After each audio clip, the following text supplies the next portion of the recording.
Beni yetirdi gülgün şolir amana.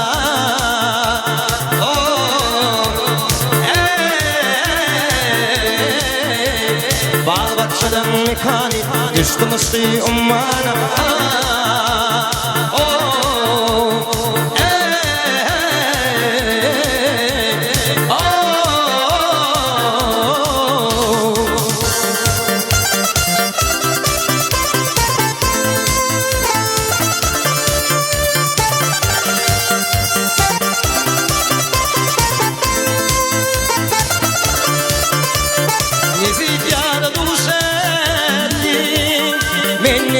Sataştım bollum bak mizmuni şadını tutaştım. Oho ey oho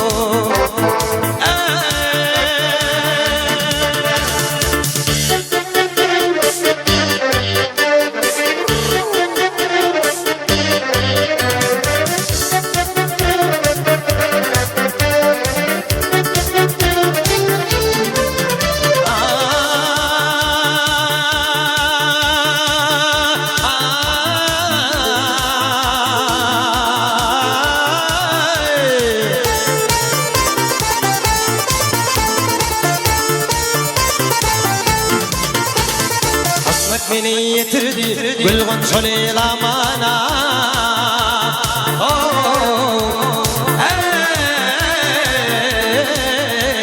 Bağ bahçeden mekani düştü mısri ummana.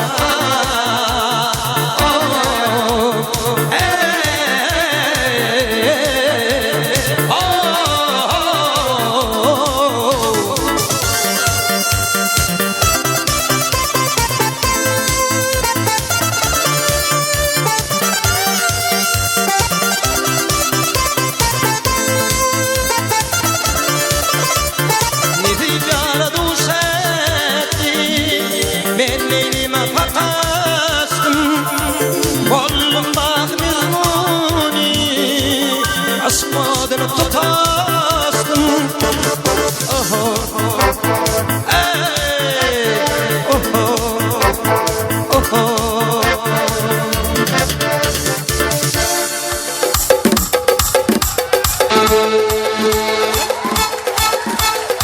Yürüyte kurtta soğuşluğun olmasına aydın bir tam sağdır yandan ya. Yer yüktür canına sağ oldun. Hümeler şahtan ya. Madem filan kesbini gedirirdim boyumda. Aşık bulur kesbini bilmedim ben toyumda. Aşık bulur kesbini bilmedim ben toyumda.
kesmemede yer açılanlar asfadina yana yana kesmemede yer açılanlar parçaha geç günahı ayırmaz el yar yolunu doldurma gelefekler yolları var sevgili yar parçaha geç günahı ayırmaz sevgili yar yolunu doldurma gelefekler yolları var